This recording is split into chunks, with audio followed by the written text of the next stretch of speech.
కొంతమంది intelligent youth ఉంటారు. అట్లాంటి వాళ్ళ చేతుల లోపల మన యొక్క దేశ భవిష్యత్తు ఉన్నది. అట్లాంటి పిల్లలను దొరకబట్టాలి.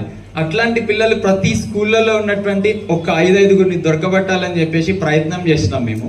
ఇక్కడ ఉన్నటువంటి 50 మంది పిల్లలు ఒక 10 స్కూల్ నుంచి వచ్చిన 5-5 పిల్లలు సార్ వీళ్ళందరూ.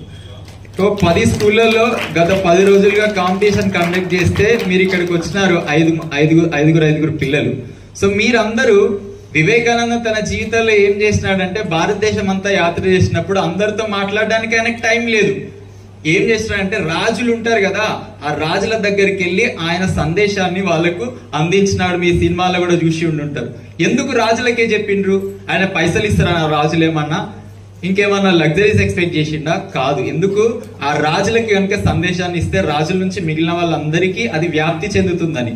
ఇప్పుడు మీరు ఇక్కడ ఉన్న 5 ఎవరెత్తున్నారో మీరు కనుక వివేకానంద నుంచి స్ఫూర్తిని పొందితే, దేశభక్తిని కనుక మీ నరనరాన నింపుకుంటే మీ నుంచి మీ స్కూల్లో ఉన్న పిల్లలకి అలాగే మీ నైబర్స్ కి అందరికి స్ప్రెడ్ అవుతుంది.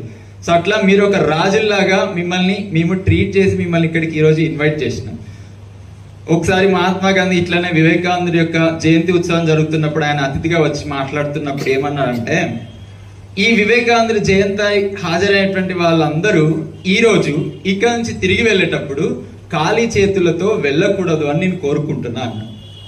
ఖాళీ చేతులతో వెళ్ళకూడదు అని అంటే చేతుల్లో ఏమో గిఫ్ట్లు పెట్టి పంపడం కాదు, వాళ్ళ మనసుల లోపల ఆలోచనల లోపల ఒక కొత్త శక్తిని బాధ్యతని వాళ్ళు మోసుకెళ్తూ అక్కడ నుంచి తిరిగి వెళ్ళిపోవాలి అని కోరుకున్నారు మహాత్మా గాంధీ. సో ఈ రోజు కూడా మీరు ఇక్కడ ఈ యువజన దినోత్సవం సందర్భంగా హాజరైనటువంటి మీరు అందరూ ఇక్కడ నుంచి తిరిగి వెళ్ళేటప్పుడు ఖాళీ చేతులతో వెళ్ళకూడదని నేను కూడా కోరుకుంటున్నాను. సో మీరు వివేకానందుడికి సంబంధించిన చలనచిత్రాలను వీక్షించినారు. వాస్తవానికి విభిన్నంగా సినిమాల ద్వారా ఎగ్జామ్ పెట్టాలనేటువంటి ఆలోచనకి ఎందుకు వచ్చినామంటే, మీ రూట్కే మేము వచ్చే ప్రయత్నం చేసినాం. మీకు సినిమాలు ఇంట్రెస్ట్ ఉన్నాయంటే సినిమాల ద్వారానే మేము వివేకానందని మీకు అర్థం చేస్తాం.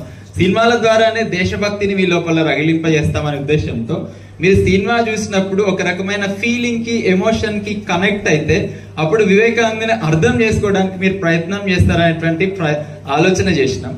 కానీ నాకు ఏ క్వశ్చన్ ఎక్కడి నుంచి వస్తుందా అని ఆలోచిస్తూ ప్రైజెట్లు కొట్టాలనే ఆలోచనతోటి రాసిన పిల్లలు ఎంతమంది, వివేకానందని స్ఫూర్తిగా తీసుకున్న వాళ్ళు ఎంతమంది అనేది భవిష్యత్తులో తెలుస్తుంది. మీ మెదళ్ళ లోపల ఒక విత్తనాల లాగా వివేకానందుడి ఆలోచనలు, సూక్తులు, సందేశం విత్తనాలు మీ మెదళ్ళలో పడ్డాయి. అవి రేపటి రోజున ఎప్పుడు మొలకెత్తుతాయో తెలీదు.